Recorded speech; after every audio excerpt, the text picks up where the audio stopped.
इस टॉपिक को स्टार्ट करने से पहले ही मैंने यहाँ पे स्टार दे दिया। क्यों स्टार दे दिया? क्योंकि यहाँ पे अभी जो पढ़ाने वाला हूँ ये बहुत ज्यादा इंपॉर्टेंट है, क्योंकि यहाँ से बहुत बार मैचिंग द मैच क्वेश्चन जो है वो पूछे गए हैं। राइट, एनसीईआरटी में से 3 ही एग्जाम्पल्स दिए गए, लेकिन हम लोग 6 डिस्कस करेंगे क्योंकि यहाँ पे जरूरत है 6 डिस्कस करने की। ओके, चल।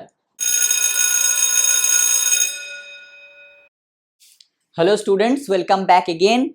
लास्ट वीडियो में हम लोगों ने डिस्कस किया था फाइलम प्लैटीहेलमिंथेस को और टिनोफोरा को। राइट, आज हम लोग एक और फाइलम डिस्कस करने वाले हैं। आज जो हम फाइलम डिस्कस करने वाले हैं दैट इज एस्केलमिंथिस। क्या डिस्कस करेंगे? एस्केलमिंथिस। तो हेडिंग डाल दीजिए फाइलम एस्केलमिंथिस। क्या हेडिंग डालेंगे? हेडिंग डालेंगे फाइलम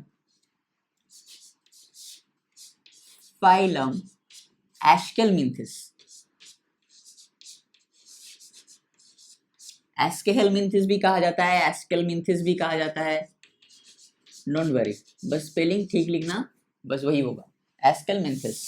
राइट, सबसे पहले जिस टेबल के फॉर्मेट में हम लोग डिस्कस करते हैं उसी टेबल के फॉर्मेट में हम लोग डिस्कस करेंगे। सबसे पहले क्या डिस्कस करते हैं? बोलो हम लोग कॉमन नेम। क्या डिस्कस करते हैं? Common name. राइट, इस चैप्टर में हमको एनसीईआरटी के बाहर नहीं जाना है, बिल्कुल नहीं जाना है एनसीईआरटी के बाहर। जो एनसीईआरटी में दिया गया है बस उतना ही पढ़ो, एग्जाम्पल्स उतना ही याद रखो। अगर कुछ जगह पे अगर एक्स्ट्रा एग्जाम्पल्स की जरूरत पड़ेगी या कुछ चीजों की जरूरत पड़ी तो मैं लिखा दूंगा, डोंट वरी। राइट, सबसे पहले क्या आएंगे? Common name. They are commonly known as क्या बोलेंगे? Commonly known as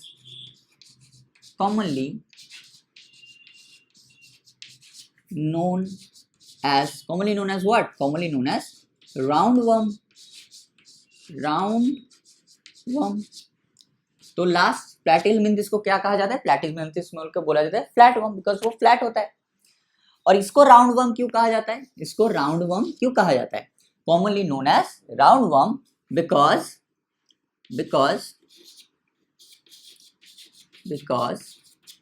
their body is circular, because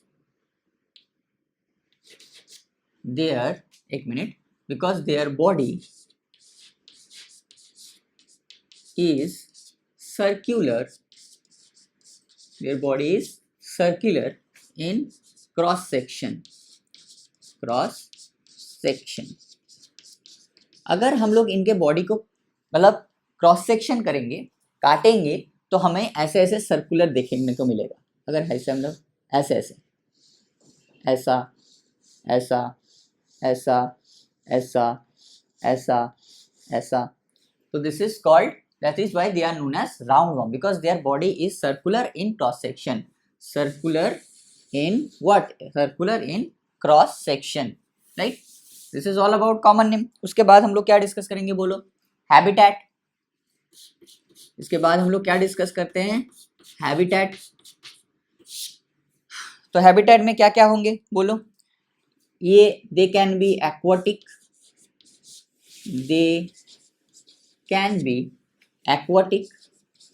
ये एक्वाटिक भी हो सकते हैं, टेरेस्ट्रियल भी हो सकते हैं,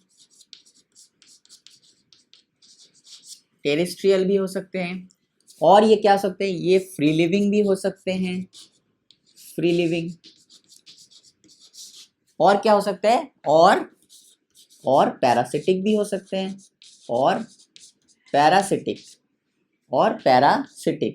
in plants and animal, in plants and animals. Right, इसको अच्छे से याद रखिएगा। ये क्या हो सकता है? ये एक्वाटिक भी हो सकते हैं आपके, ये आपके टेरेस्ट्रियल भी हो सकते हैं, ये फ्री लिविंग भी हो सकते हैं, मतलब फ्रीली भी रह सकते हैं, और इनको कोई पैरासिटिक भी हो सकते हैं, मतलब किसी के बॉडी में रहेंगे और वहां से ये न्यूट्रिशन लेंगे। राइट, तो क्या हो सकता है? प्लांट्स में भी हो सकते हैं और आपके एनिमल्स में भी हो सकते हैं। Right, so this is all about habitat. उसके बाद क्या डिस्कस करेंगे? बोलो। उसके बाद डिस्कस करेंगे क्या? Body symmetry. बॉडी सिमेट्री मैं नहीं बताऊंगा, आप बोलो क्या होगा? बॉडी सिमेट्री क्या होगा? क्या लगता है आपको बॉडी सिमेट्री क्या होगा? बोलो, आप बोलो। राइट, बॉडी सिमेट्री क्या होगा? Bilateral symmetry,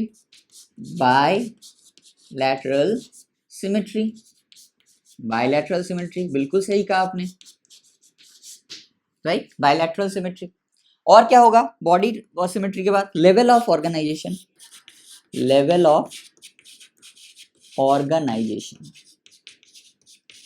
level of organisation.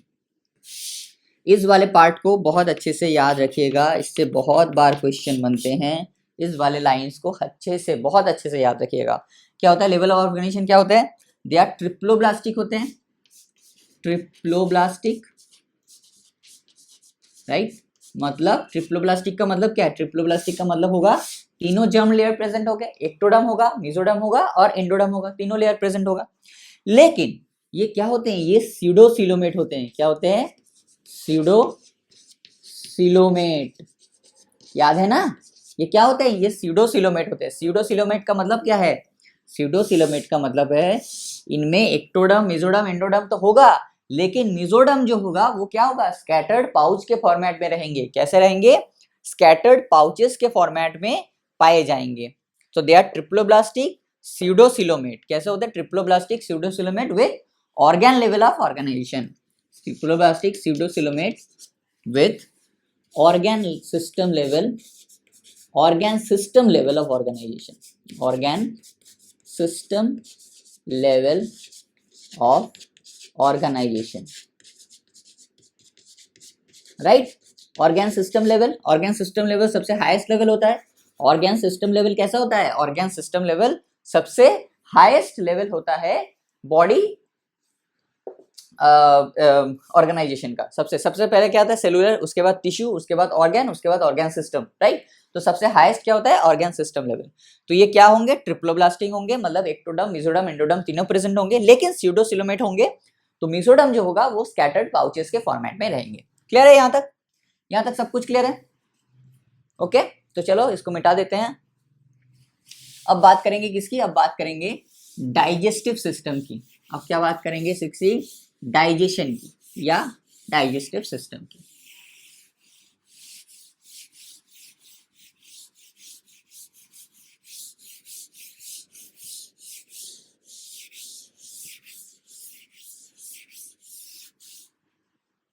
अब बात करेंगे किसकी? अब बात करेंगे डाइजेशन की। किसकी बात करेंगे?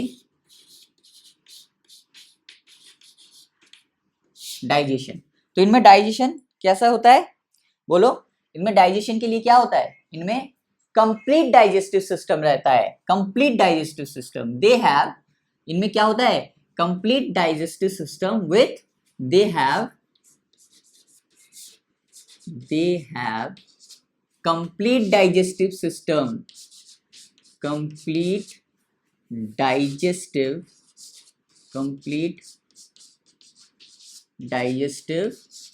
सिस्टम। कंप्लीट डाइजेस्टिव सिस्टम का मतलब क्या होता है? बोलो, कंप्लीट डाइजेस्टिव सिस्टम का मतलब क्या होगा? कंप्लीट डाइजेस्टिव सिस्टम का मतलब होता है इनमें 2 पोर प्रेजेंट है। एक है 2 पोर नहीं, 2 ओपनिंग प्रेजेंट है आउटसाइड द बॉडी। एक होगा माउस, दूसरा होगा क्या? Anus, right. दूसरा होगा anus. They have complete digestive system with, ये सबसे इंपॉर्टेंट लाइन है, विथ मस्कुलर फेरिंग्स। विथ क्या होगा? With muscular pharynx. With what? With muscular pharynx. With muscular pharynx. अब ये मस्क्यूलर फेरिंग्स क्या चीज है? बोलो। देखो, हमने क्या पढ़ा? इनमें organ system level of organisation होता है। और ये क्या होता है? ये एंडोपैरासाइट होते हैं। जो एंडोपैरासिटिक फॉर्म है वो क्या करता है? उसका जो खाना होता है वो ब्लड हो सकता है, लिम्फ हो सकता है, टिश्यू हो सकता है, राइट। अनडाइजेस्टेड फूड पार्टिकल्स हो सकते हैं। इसी वजह से इनमें ऐसे तरह का एक चीज प्रेजेंट है। ये सारे के सारे जो हुक टाइप की चीजें दिख रही है आपको, ये मसल से बने होंगे, सिर्फ और सिर्फ हार्ड मसल से बने होंगे। और इसे ऐसे काम करता है, ऐसे। तो ऐसे ये खुरदता है चीजों को, राइट। ऐसे क्या करता है? इससे खुरदता है चीजों को। तो this is called muscular pharynx. This is called what? This is called muscular pharynx. क्यों? बिकॉज इनका जो पैरासिटिक फॉर्म होता है, हालांकि सब में प्रेजेंट होता है, लेकिन इनका जो स्पेशली पैरासिटिक फॉर्म होता है, उसका जो खाना होता है वो ब्लड हो सकता है, वेसल्स हो सकता है, ब्लड लिम्फ पार्टिकल्स हो सकते हैं, टिश्यूज हो सकते हैं, राइट। बहुत सारी चीजें हो सकती है। इसी वजह से इनमें ये मस्कुलर टाइप के फेरिंग्स देखे जाते हैं, ताकि वो अपना खाना खा सके या खाना को डाइजेस्ट कर सके, right. They have well developed muscular pharynx. This is all about digestion. अगर हम बात करते हैं एक्सक्रीशन की, तो एक्सक्रीशन कैसे होता है, एक्सक्रीशन कैसे होता है बोलो, N excretory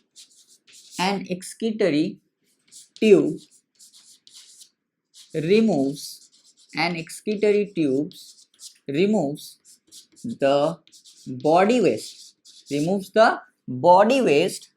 an excretory tube removes the body waste from the body cavity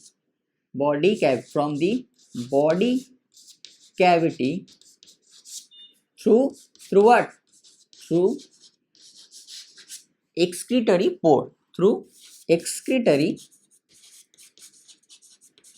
pore, तो इनमें क्या होता है, इनमें एक एक्सक्रीटरी ट्यूब प्रेजेंट है, एक्सक्रीटरी क्या प्रेजेंट है, इनमें एक एक्सक्रीटरी ट्यूब प्रेजेंट है, क्या प्रेजेंट है, एक इनमें एक्सक्रीटरी ट्यूब प्रेजेंट है, जिनके थ्रू वो क्या करता है, जिनके थ्रू वो बॉडी वेस्ट को क्या करता है, बॉडी कैविटी से बाहर निकालता है, किससे, ये निकलता है एक्सक्रीटरी पोर से, किससे निकलता है, एक्सक्रीटरी पोर से। मान लो ये आपका राउंड वर्म है, राइट, ये मान लो आपका राउंड वर्म है, राइट, और यहाँ पे क्या होता है, यहाँ पे एक एक्सक्रीटरी ट्यूब होता है, यहाँ पे एक एक्सक्रीटरी ट्यूब होता है और यहाँ जाके ओपन हो रहा है ऐसे, तो यहाँ क्या होगा, यहाँ आपका एक्सक्रीटरी पोर हो जाएगा, दिस इज एक्सक्रीटरी ट्यूब, और ये क्या है, जहाँ से बाहर निकल रहा है, this is nothing but the excretory pore, right, this is excretory tube and this is excretory pore, clear है, this is all about excretion. Digestion हो गया, एक्सक्रीशन हो गया, अब क्या होगा बोलो, अब होता है क्या, अब होता है रिप्रोडक्शन, अब क्या आता है, अब आता है आपका रिप्रोडक्शन, क्या आता है, रिप्रोडक्शन,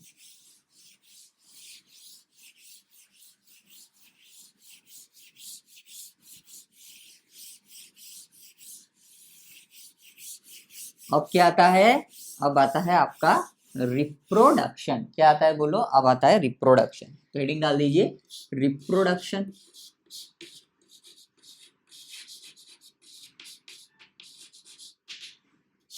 रिप्रोडक्शन, तो रिप्रोडक्शन कैसे होगा बताओ, they are sexes are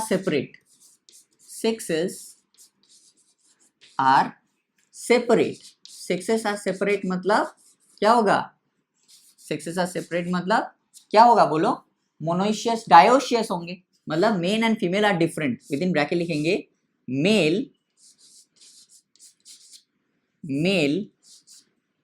and female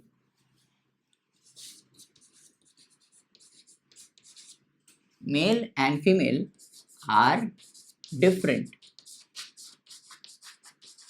male में कैसा होगा, मेल सेक्स ऑर्गन, फीमेल कैसा था, female sex organ, sexes are separate मतलब इनको क्या कहा जा सकता है, dioecious,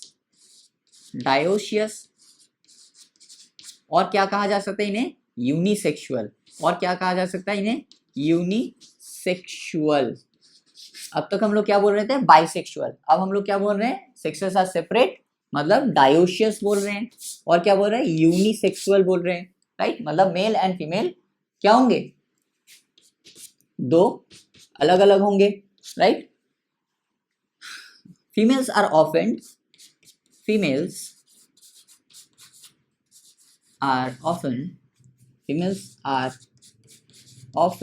longer than males,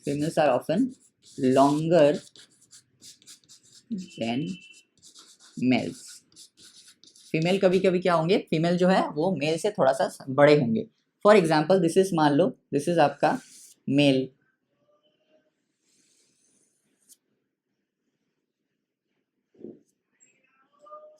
this is आपका मेल, तो फीमेल कैसा होगा, फीमेल थोड़ा सा लंबा होगा, कैसा होगा, ऐसा होगा,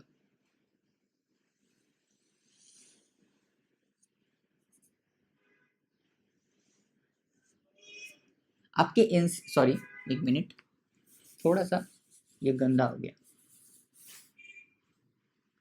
फीमेल कैसा होगा, फीमेल आपका एनसीईआरटी का फीमेल ड्रॉ करते, चलो एनसीईआरटी में ऐसे दिया गया है, एनसीईआरटी में आपका फीमेल जो है वो कुछ ऐसे दिया गया है, राइट, ये कितना है, इतना छोटा है, राइट। और इसको अगर थोड़ा सा लंबा करेंगे, इसको इसी ड्राइंग को अगर हम लोग लंबा में करेंगे तो कैसा दिखेगा बोलो? ऐसा होगा। अब कुछ कुछ को लगता है कि यार यहाँ पे भी बेंड है और फीमेल में भी बेंड है। ये बेंड नहीं है, इसको ऐसे ही बेंड किया गया है क्योंकि ये बहुत लंबा होता है, राइट। तो अगर इसको अगर लंबा में रखेंगे तो ऐसा होगा। देखिए मेल कितना छोटा है, फीमेल कितना बड़ा है। So this is male, this is nothing but male and this is nothing but female. तो एनसीईआरटी में उसको जो बेंड करके रखा है वो इसलिए रखा है ताकि समझ में आ जाए। ये लंबा है, इस लंबा है इसलिए वजह से राउंड है। ये बेंड नहीं है, ये राउंड करके रखा है, बहुत लंबा है इसी वजह से। और यहाँ पे थोड़ा सा टेल के एंड में थोड़ा सा इनमें बेंड देखा जाता है मेल में। क्लियर है? ओके। तो रिप्रोडक्शन हो गया। अब रिप्रोडक्शन के बाद क्या आता है बोलो? रिप्रोडक्शन के बाद आता है फर्टिलाइजेशन। क्या आता है रिप्रोडक्शन के बाद? रिप्रोडक्शन के बाद क्या आता है? फर्टिलाइजेशन आता है। Very good. फर्टिलाइजेशन कैसे होगा बोलो? एक मिनट। फर्टिलाइजेशन कैसे होगा? इंटरनल फर्टिलाइजेशन होगा। फर्टिलाइजेशन कैसे होगा? फर्टिलाइजेशन आपका इंटरनल फर्टिलाइजेशन होगा। कैसे होगा? Internal fertilisation, right. डेवलपमेंट कैसे होगा? फर्टिलाइजेशन के बाद क्या होता है? डेवलपमेंट कैसे होता है? इनडायरेक्ट डेवलपमेंट भी हो सकता है। इनडायरेक्ट का मतलब होता है थ्रू लार्वा स्टेज भी हो सकता है और डायरेक्ट भी हो सकता है। इनडायरेक्ट भी हो सकता है और डायरेक्ट भी हो सकता है। इनडायरेक्ट मतलब लार्वा स्टेज के थ्रू होगा। अगर डायरेक्ट होगा तो क्या होगा? The young ones, within bracket लिखेंगे द यंग वंस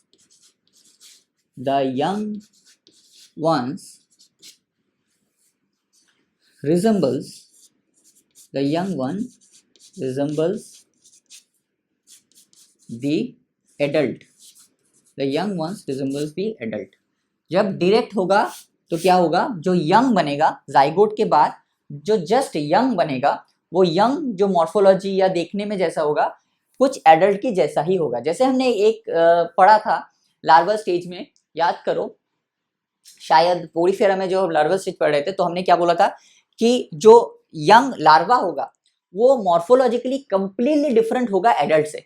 मतलब एडल्ट दिखने में कुछ और होगा, लार्वा दिखने में कुछ और होगा। लेकिन यहाँ पे क्या होगा? यहाँ पे डायरेक्ट डेवलपमेंट हो रहा है तो यहाँ हम लोग जो यंग वन बन रहा है उसको हम लार्वा तो नहीं कहेंगे, लेकिन जाइगोट से डायरेक्ट एडल्ट तो नहीं बन जाएगा। जाइगोट से पहले थोड़ा सा बड़ा बनेगा, फिर थोड़ा सा, फिर थोड़ा सा, फिर थोड़ा सा, धीरे धीरे एडल्ट बनेगा। तो वो जो जाइगोट से जस्ट जो बेबी बना, या जाइगोट बेबी तो नहीं कहेंगे, जाइगोट से जस्ट जो आपका यंग वंस बना वो दिखने में मॉर्फोलॉजी वाइज और दिखने में जैसा होगा वो ऑलमोस्ट एडल्ट के सिमिलर में ही दिखने में होगा। ऐसा नहीं कि एडल्ट दिखने में कुछ अलग ही हो रहा है और यंग वन दिखने में कुछ अलग ही है, ऐसा नहीं होगा जैसा पोरीफेरा के केस में हुआ था। हालांकि वो लार्वा स्टेज था लेकिन फिर भी। तो यहाँ पे क्या होगा? यहाँ पे डायरेक्ट इंडायरेक्ट भी हो सकता है थ्रू लार्वा स्टेज और डायरेक्ट भी हो सकता है। डायरेक्ट होगा तो यंग वन जो होगा वो रिजेंबल करेगा किससे? एडल्ट से। मतलब यंग वन दिखने में, मान लो यंग वन बच्चा, मान लो एक मिनट, मान लो कि बच्चा एस्केलमेंथिस मतलब बच्चा फीमेल मेल ऐसा हो रहा है दिखने में, बच्चा जो है वो ऐसा है। This is young one, this is young one. Adult होगा तो कुछ ऐसा दिखेगा।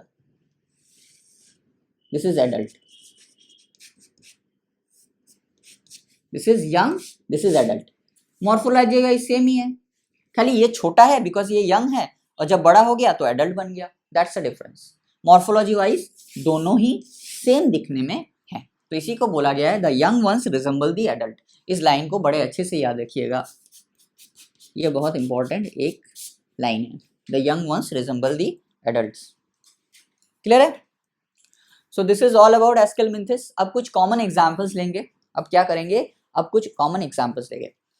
यहाँ पे आपको 3 एग्जाम्पल्स दिए गए। एक है एस्करिस, उसके बाद दे दिया गया है यूचेरेरिया, उसके बाद दिया गया है एनसाइक्लोस्टोमा। लेकिन हम लोग इन 3 के अलावा और 3 एक्स्ट्रा चीजों को डिस्कस करेंगे क्योंकि बहुत बार हुआ है, बहुत बार इस वाले जो पार्ट में अभी पढ़ाने वाला हूँ, इस वाले पार्ट से बहुत बार ऐसे हुआ है मैचिंग द मैच क्वेश्चंस दिया गया है, राइट। और मैचिंग द मैच में कोई एक चीज ऐसा दिया गया है जो आपके एनसीईआरटी में नहीं है, राइट। तो इसी वजह से मैं ऐसे 6 करूंगा। एनसीईआरटी में आपको 3 दिया गया है, एस्करिस, यूचेरेरिया एंड एनसाइक्लोस्टोमा, लेकिन हम लोग 6 पढ़ेंगे टोटल, ठीक है। थोड़ा सा दिमाग में जोर डालेंगे और 6 पढ़ने की कोशिश करेंगे, क्योंकि यहाँ से बहुत बार क्वेश्चन पूछे गए हैं। और जैसे मैं बोर्ड वर्क में लिख रहा हूँ, प्लीज आपसे रिक्वेस्ट करूंगा इस चीज को वैसे ही लिखिए। ये वाला पार्ट जो मैं डिस्कस करने वाला हूँ, this is very very important, this is very very important. ये वाला डिस्कशन जो होगा वो बहुत इंपॉर्टेंट हो। मैं पहले से ही कुछ स्टार देके रखता हूँ यहाँ पे, मैंने पहले से ही स्टार दे दिया यहाँ पे। इस टॉपिक को स्टार्ट करने से पहले ही मैंने यहाँ पे स्टार दे दिया। क्यों स्टार दे दिया? क्योंकि यहाँ पे अभी जो पढ़ाने वाला हूँ ये बहुत ज्यादा इंपॉर्टेंट है, क्योंकि यहाँ से बहुत बार मैचिंग द मैच क्वेश्चंस जो है वो पूछे गए हैं, राइट। एनसीईआरटी में सिर्फ 3 ही एग्जाम्पल्स दिए गए, लेकिन हम लोग 6 डिस्कस करेंगे, क्योंकि यहाँ पे जरूरत है 6 डिस्कस करने की। ओके, चल सबसे पहले क्या डिस्कस करेंगे? सबसे पहले क्या दिया गया है? सबसे पहले एनसीईआरटी को लेते हैं। सबसे पहला क्या दिया गया है? एस्करिस दिया गया है। क्या दिया गया है? एस्करिस। क्या दिया गया है? Just a minute. Ascaris, Ascaris को क्या बोला जाता है? जैसे जैसे मैं लिखा रहा हूँ सेम टू सेम लिखिए, कोई चेंज मत कीजिए। एस्करिस को क्या बोला जाता है? बोलो, एस्करिस को क्या बोला जाता है? एस्करिस को बोला जाता है राउंड वर्म। क्या बोला जाता है? Round worm, round worm, right. ये कहाँ मिलता है? वेरी कॉमन, यहाँ पे लिखेंगे very common endoparasite, very common endoparasite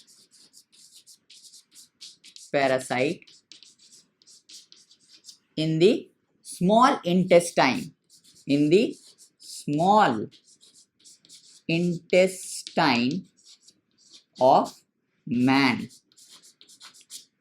Very common endoparasite in the small intestine of man, right?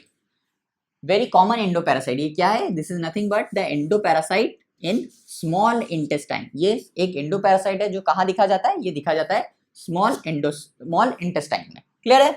दूसरा क्या दिया गया है आपका एग्जाम्पल? यूचेरेरिया। क्या दिया गया है? यूचेरेरिया, WUCHERERIA,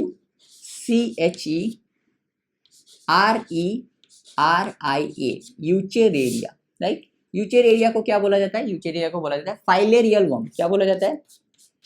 फाइलेरियल वर्म, राइट। ये क्या डिजीज कॉज करता है? ये क्या डिजीज कॉज करता है? क्या डिजीजेस कॉज करता है? ये पहला डिजीज जो ये कॉज करता है वो क्या है? डिजीज जो कॉज करता है उसका नाम क्या है? डिजीज कॉज जो करता है, डिजीज जो कॉज करता है, डिजीज का नाम क्या है? फाइलेरियासिस। क्या बोला जाता है? फाइलेरियासिस। क्या बोला जाता है? Filariasis, filariasis. और इसका नाम क्या है? एलिफेंटियासिस। क्या बोला जाता है? एलिफेंटियासिस। एलिफेंटियासिस जो पैर होता है, या इस वाले पर्टिकुलर इस वाले पैथोजन, मतलब ये जो कॉज करता है फाइलेरियल वर्म की वजह से, जो हमारा पैर होता है ये लिम्फ वेसल में जाके अटैक करता है। इस वजह से जो हमारा पैर होता है वो बहुत फूल जाता है, सूजन आ जाती है उसमें, बहुत ज्यादा फूल जाता है वो, और दिखने में हाथी के पैर जैसा हो जाता है। इसी वजह से इसको एलिफेंटियासिस भी कहा जाता है। एलिफेंट मतलब एलिफेंट की तरह, जो पैर है वो एलिफेंट की तरह हो जाता है, इसी वजह से इसको क्या बोला जाता है? Elephantiasis, filarial worm, right. इस डिजीज का वेक्टर कौन है? सबसे इंपॉर्टेंट जो पार्ट, वेक्टर। इस डिजीज का वेक्टर, इस डिजीज का वेक्टर कौन है? Female Culex mosquito. क्या है? फीमेल वेक्टर, यहाँ लिखेंगे वेक्टर। वेक्टर कौन है? फीमेल क्यूलेक्स मॉस्किटो,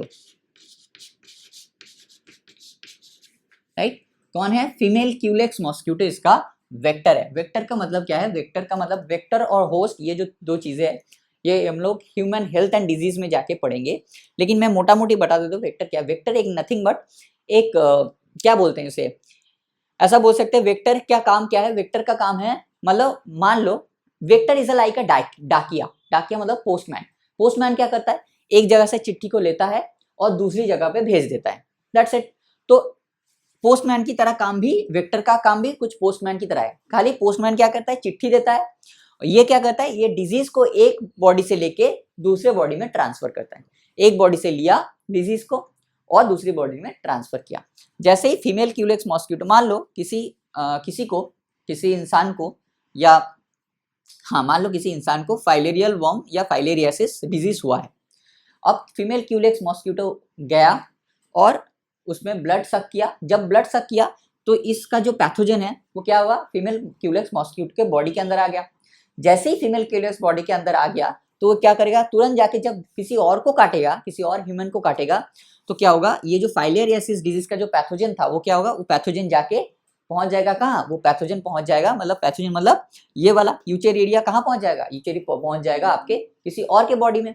तो इसने क्या किया, एक बॉडी से डिजीज को लिया, दूसरे बॉडी में ट्रांसफर किया, दैट्स इट। तो इसको क्या बोला जाता है, इसको बोला जाता है वेक्टर या ट्रांसफरिंग एजेंट भी बोला जाता है। जस्ट लाइक डाकिया, डाकिया क्या करता है, एक जगह से लेता है दूसरी जगह पे चिट्ठी को देता है, सेम टू सेम काम इनका है, राइट।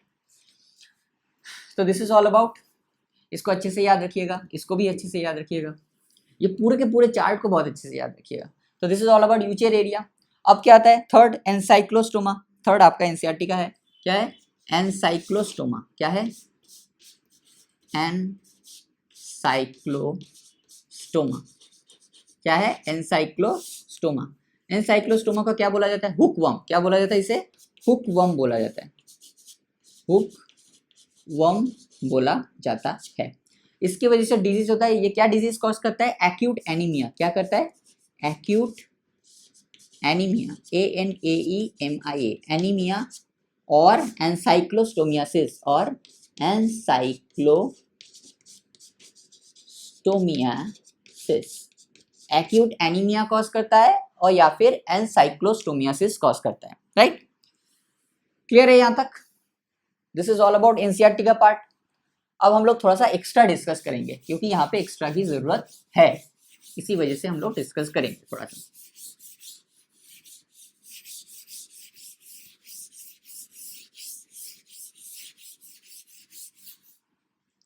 सबसे पहला क्या हो जाएगा, फोर्थ वन, लोआ लोआ। क्या हो जाएगा, लोआ लोआ, लोआ लोआ। लोआ लोआ क्या है, ये लोआ लोआ क्या है, लोआ लोआ बेसिकली क्या है, लोआ लोआ को क्या बोला जाता है, लोआ लोआ को बोला जाता है आपका आई वर्म। क्या बोला जाता है, आई वर्म, आई वर्म, राइट।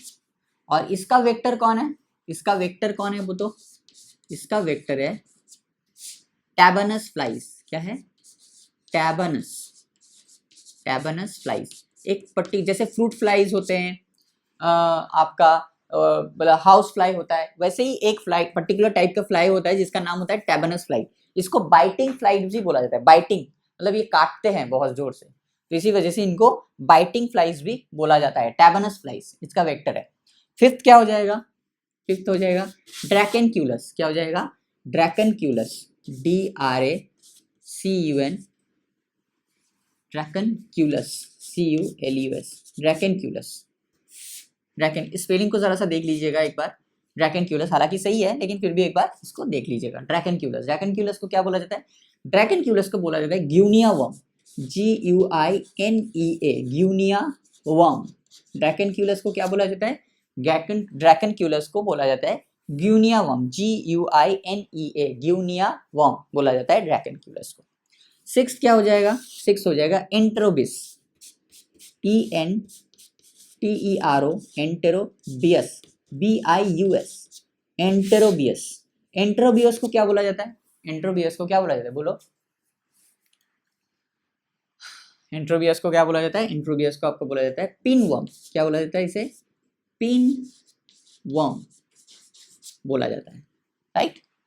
तो लोआ लोआ को क्या बोला जाता है, आईवर्म, ड्रैकेनक्यूलस को गुनिया वर्म, एंड एंटेरोबियस को पिनवर्म बोला जाता है। इसका वेक्टर कौन है, टैबनस फ्लाइज। दैट्स इट, बस ये तीन आपको एक्स्ट्रा याद रखने हैं, बिकॉज इससे बहुत बार आपका मैचिंग द मैच क्वेश्चन पूछा गया है, जिसमें तीन जो आपके एनसीईआरटी के वो दे दिए गया है, और एक किसी ये तीन में से किसी एक को दे दिया गया है, राइट। तो अगर आप 6 के 6 याद रहेंगे तो बहुत अच्छा रहेगा आपके लिए, राइट। हालांकि मान लो उस टाइम किसी एक याद ना आए आपको, तो इसी वजह से 6 याद रहेंगे, तो आपको वो मैचिंग द मैच करने में ईजी होगा, right.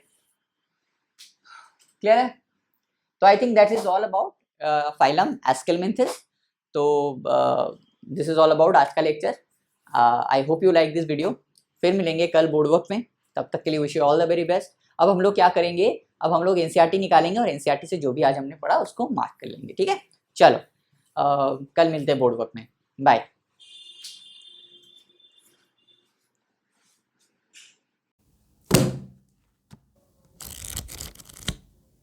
Hello everyone, I hope सभी ने अपना अपना एनसीईआरटी जो है वो निकाल लिया होगा। तो चलिए एनसीईआरटी को देखते हैं जो हमने पढ़ा। आज हमने क्या पढ़ा, आज हमने पढ़ा फाइलम एस्केलमेंथिस, राइट। तो देखिए इनका बॉडी कैसा होगा, circular in cross section, thence they are known as round worms, right. कैसे होंगे, हैबिटेट कैसा होगा, फ्री लिविंग भी हो सकते हैं, एक्वाटिक भी हो सकते हैं, टेरिस्ट्रियल भी हो सकते हैं और पैरासिटिक भी हो सकते हैं in plants and animals both, right. Organ level कैसा होगा, मतलब लेवल ऑफ ऑर्गेनाइजेशन कैसा होगा, ऑर्गन सिस्टम लेवल होगा, बायलैटरल सिमेट्री होगा, ट्रिप्लोब्लास्टिक होंगे, मतलब एक्टोडर्म, मेसोडर्म, एंडोडर्म तीनों प्रेजेंट होंगे, एंड स्यूडोसिलोमेट होंगे। स्यूडोसिलोमेट का मतलब क्या होता है, स्यूडोसिलोमेट का मतलब होता है कि आपका मेसोडर्म जो होगा वो कैसे प्रेजेंट होगा, वो in the form of scattered pouches present होंगे, राइट। एलिमेंट्री कैनाल कंप्लीट, मतलब माउथ और एनस दोनों प्रेजेंट है, with well developed muscular pharynx भी प्रेजेंट है। एक एक्सक्रीटरी ट्यूब है जिसमें एक एक्सक्रीटरी पोर है जिसके थ्रू क्या होता है, बॉडी वेस्ट जो है वो बाहर जाता है। सेक्सेस कैसा है, सेक्सेस आर सेपरेट, तो डायोशियस हो गया, बाय यूनिसेक्सुअल हो गया, राइट। Males and females are distinct, female क्या हो गया, females are longer than males, right. Fertilisation कैसे हो सकता है, इंटरनल हो सकता है। डेवलपमेंट कैसे होता है, डायरेक्ट भी हो सकता है, इनडायरेक्ट भी हो सकता है। अगर डायरेक्ट डेवलपमेंट होगा तो क्या होगा, the young ones resembles the adult, right. और एग्जांपल्स क्या क्या देखे हमने, ascaris, round worm, wuchereria filarial worm and ancylostoma hook worm. इसके अलावा भी और 3 हमने वर्म डिस्कस किया, that is loa, eye worm. उसके बाद हमने डिस्कस किया dracunculus, that is guinea worm, and final हमने डिस्कस किया enterobius, that is pin worm, right. Clear है? एंड ये है आपका मेल का डायग्राम, ये है फीमेल का, इसी की बाद में कर रहा था। देखिए यहाँ से इसको कर्व कर दिया गया है। इसको कर्व क्यों किया गया है, बिकॉज इसमें ताकि इसी जगह में ये दोनों को फिट आ जाए, इसी वजह से कर्व किया गया है। हालांकि इसको हम लोग ऐसे इस वाले पार्ट को यहाँ तक, नहीं तो ये वाला जो पार्ट है ना कर्व वाला, वो यहाँ तक चला था, यहाँ तक चला था, यहाँ नीचे तक चला था, इसी वजह से इसको थोड़ा सा कर्व कर दिया गया है। और एक्चुअल कर्व किसका है, ये देखिए एक्चुअल टेल जो कर्व है ये इसका है। द टेल जो है एक्चुअल कर्व होगा ऐसे। ये थोड़ा सा, ये है मेल, दिस इज फीमेल, इसको अच्छे से याद रखिएगा, ठीक है। दिस इज ऑल अबाउट आज का लेक्चर, यहाँ तक रखते हैं आज का लेक्चर। कल फिर मिलेंगे बोर्ड वर्क में, तब तक के लिए wish you all the very best and bye.